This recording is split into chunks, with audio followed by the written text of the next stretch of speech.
For the Copic monkey demonstration that we're doing today, we're going to use black and white markers, similar to get an effect that you would see like in a black and white photo. These are two samples that I've done so far. With one is just using black and white as it is, and then the other one uses a little bit of color in the flowers that really makes the color pop. You can't see it as much on the video, but it really does show up on the card itself. The first thing that I usually recommend is that you go ahead and you pull out some black and white photos just to give yourself some kind of reference. So I'm actually using this one of me and my son. This is the gray tone that I want overall. If you use like a sepia tone picture, it's going to have a lot more brown. So those are just good reference points for you to have while you're working. This is a Tilda stamp by Magnolia. And I'm going to try real hard to make sure that you guys can see what my hands are doing this time. The first thing that I recommend starting with, especially with dark colors, is to go ahead and use your dark first. I know that's a little bit different than what I often explain, especially for beginners, but it really does help you, because if you use your other colors first, it's going to be really hard for you to see the lines that, as I say, as the artist gave you, that you're going to want to know where those shading points are. So I'm going to start with W5, and I'm going to go ahead and do all of my shadow points.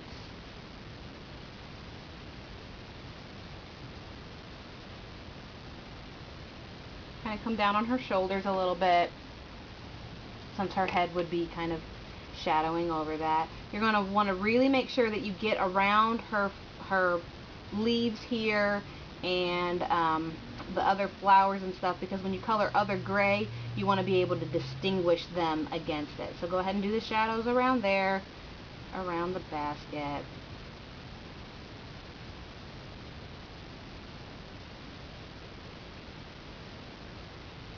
And then do the back side of her skirt here.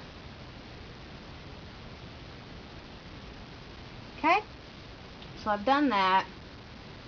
Any spots you might want to make sure that there's extras, and you can see now that you've kind of covered up some of those lines, so that's a good reason to do that first. So next I'm going to go to W3, and I'm just going to kind of tornado out, or circles, or however you say it to make sense to you. Now, if you haven't laid down that first layer of color, the problem in not doing that is that you don't have wet paper that you're working with. So you have to work a little bit harder to make sure that those lines blend like you want them to. And now, to really focus on those lines, just go ahead with that lighter color and lay a lot of color over those shadow lines that you've already made there, and that will help get that nice gradient that you're looking for, that you might feel like you have harsh lines that you don't like. When you layer down the color to start with, that first layer of color, it makes the paper wet, so then when you layer that shadow color on top of it, the paper already has a little bit of that alcohol ink in it, and it just tends to blend for you a little bit faster. It's not saying that it's better or worse, it just goes a little bit faster if it's there. Of course, you run the risk of getting the color darker than you want. So, to each their own.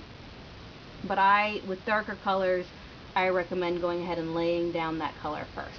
So now that we've done that, there is a reason I'm not doing her face first, her skin. Her skin is the lightest color. And if you go ahead and you color that first, but then you use a darker color like on her hair, and you get some color into her face, you use the color splendor to move it, and then you've got to start all over if you already had that skin color there. So by not doing that lighter color until last, if you have to remove anything, layering on the skin color on top of it makes it really easy. So, okay, we're going to go next to her hair. Now, this is a different technique. So, it's called flicking, and I use it a lot. I'm going to go ahead and start with W1. And if you can see, I'm going to try to zoom in here. And it would help if my camera was on my image. Whoa, sorry about that. Okay, So what I'm going to do now is just going to kind of flick down, and this is going to be really hard to see on the camera because I'm using a W1, which is a really light color.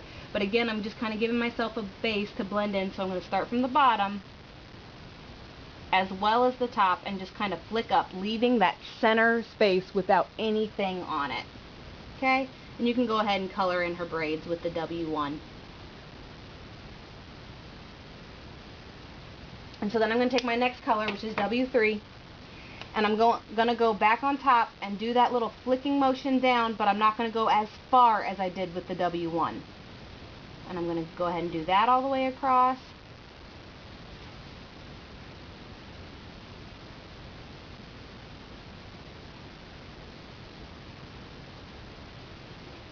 And then I'm going to take W5, same thing, but even less now, just right there at the top, little tiny short strokes.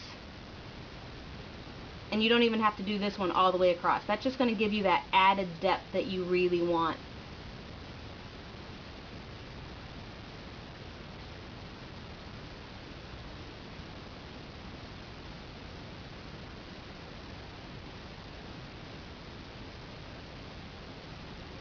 Okay?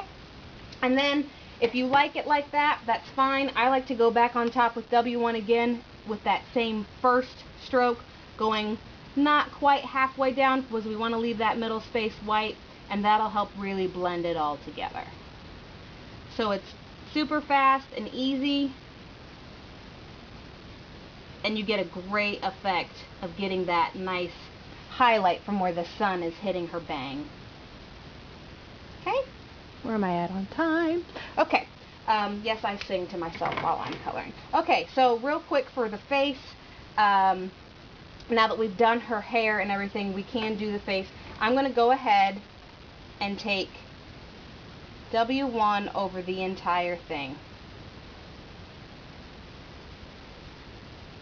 Now, if you really like a pale skin, of course, with a black and white photo, depending on how tan or colored the person is, you may want to use a W0 for your first base. But I'm using W1 and then taking a W3. You could use a W2 and just kind of going along here, along the underside of her bangs and down the side of her face. And then go ahead and give her some rosy cheeks. Now, most people, as I said in my class the other night, you're going to think that I have just completely destroyed it and she looks like she has a muddy face. That won't look so bad once you go over the top of the whole thing. Now, I'm going to go ahead and go over the top of the whole thing to blend it together using W0. I really like to use a lighter than skin color for my blending on skin. When I'm doing it with skin tones, I usually use a W00 for my start, and then I blend everything with W000. So it's something I do a lot. And that will help to really blend everything together without letting it get too dark. And I am at 8 minutes now, so I'm going to go ahead and stop this video and start over again because YouTube will only let me have 10 minutes of video, so I don't want to cut us off during any of it.